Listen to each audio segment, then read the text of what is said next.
Hello everybody, welcome to the Wonky Angle, where I talk about electronic music, both new and old. And today I'm talking about the debut album from Biosphere, Microgravity. Alright, we're starting my first ever Patreon requested discography review, as requested by Ben Allen, and that's the work of one Geir Jensen, aka Biosphere. This is admittedly going to be yet another longer series. The guy is fairly prolific with, I think, 12 main albums to date, one of which just came out like the other day. I think I'll probably cover that once I get through all the others. We'll see. Now, if this had been a request for an artist that I'd never heard anything from previously, I'd be a little worried about doing a catalog this long, but thankfully, I've been a fan of Biosphere since, I think, my senior year in high school. I'm familiar enough with his body of work and know that he is certainly versatile and interesting enough an artist to merit a series like this in the first place. So I was more than happy to take on this request. So of course we're starting with this 1991 debut project, Microgravity. Not the first thing Jensen ever did. He contributed to the first two albums from the band Bel Canto, and had another album out under the name Bleep called The North Pole by Submarine. But this was his first album under the name Biosphere, so that's where we're starting. Maybe I'll talk about the other ones in an odds and ends video or something. This isn't exactly the most indicative of debut albums. He had one more album that sounded like this, and then he moved on to bigger and better things. But this is certainly a neat point of interest. It's a pretty heavily space-themed project, obviously, playing off some techno formulas of the time with a strangely calming vibe attached. These days, this particular sound and style would be easily recognizable as an early example of the artificial intelligence sound, popularized by Warp Records later on, now a bit of a cliche at the time. But the thing is, though, this album's from 1991. When this thing came out, the artificial intelligence series hadn't gotten started yet. Aphex Twin hadn't even released his own Selected Ambient Works 8592 album yet, which more people would probably credit for starting off this trend in the first place. Warp Records had only just started to get off the ground itself. I was going to say that really the only other thing that sounded like Microgravity at the time was maybe LFO's Frequencies, which also came out that year. Though I don't actually know if Biosphere came out before that, even. I can't actually confirm Microgravity's original release date. iTunes says January 1st, but that sounds like more like a date thrown in out of obligation because the label didn't have the actual date logged anywhere. Though who knows, it's not like I was actually around to see it. Regardless, this album has the distinct advantage of being one of the very first examples of this particular ambient techno sound. A bit of a trailblazer this one was. That said, you know how one of the most common criticisms leveled at 8592 is the fact that a lot of people believe it hasn't aged well? Because this sound was done to death in the 90s. There's way too many albums I've heard that sound a lot like it. Warp obviously pushed the entire Artificial Intelligence series, and there were so many other albums of that exact same style around that time. 8592 itself, I still believe, has transcended its inherent datedness simply by being the best that sound ever had to offer and grew into something that feels timeless to me. Microgravity, in spite of coming first, does not have this honor. This album just screams 90s in every single synth tone and production choice. The equipment sounds a lot cheaper, and the actual production and mixing isn't quite as impressive.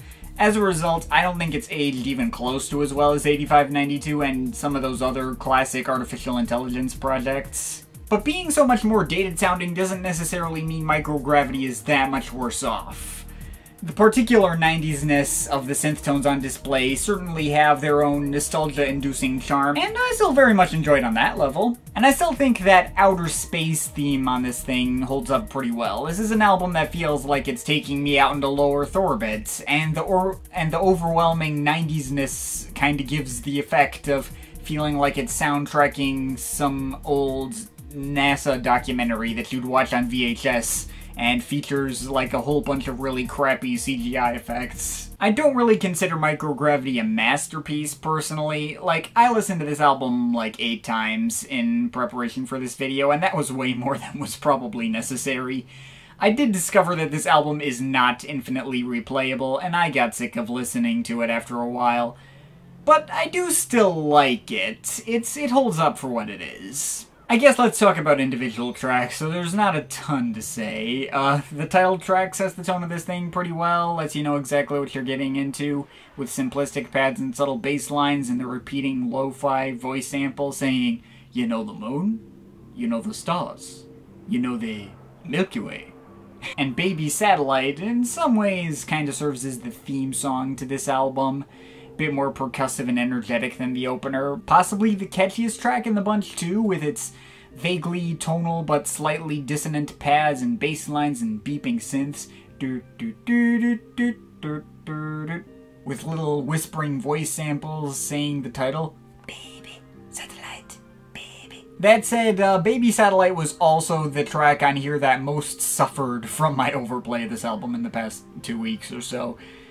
I was never huge on that main voice sample to begin with, and I enjoy it less and less the more I listen to it. Though I also prefer the alternate version of this track that's near the end, Baby Interphase. While the sample is still there, the atmosphere is more immersive, the melodies are more enjoyable. The sample's there for, like, only a little bit so it doesn't get too repetitive. And I think it might also be improved a bit from Baby Satellite also being there to help make it more memorable. Anyways, other points of interest include the calming and subtle Tranquilizer, which plods along at a somewhat slow pace that still remains somewhat foot-tapping. I think this is where my attention of the album gets grabbed a bit more than previously. And despite being the longest track at 8 minutes, it remains pretty engaging throughout. The fairy tale is the loudest moment on here. The drum machines are a lot denser and more club-ready than anything else on here. I personally think this album is at its best in its most subtle moments, where it just evokes the coldness and emptiness of space. And other louder moments on this project like this or Chromosphere tend not to be highlights for me.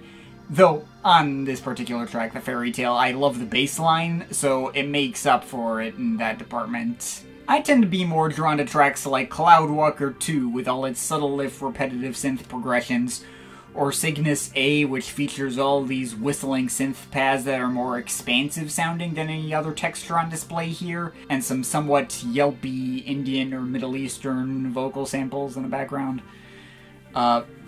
That one might be my favorite track on here, too. And the closer, the track actually called Biosphere, or Biosphere 2, depending on which version you have, is probably the biggest grower on the album, being the most subtle and ambient-centric cut in the bunch, not a single beat to be found, creating an interesting sense of alien menace, complemented by these lo-fi, I think, didgeridoo samples. And since the guy who requested this series also asked me to talk about bonus tracks, I also gotta bring up the reissue of this album from 2015, which expands the track listing out to 16 tracks rather than 9 on the standard edition. Honestly, I have almost nothing to say about these bonus tracks. They all fit into the atmosphere of the album pretty well, though most of them are noticeably shorter than the average 5-minute cuts on the main album and still feel like demos left on the cutting room floor.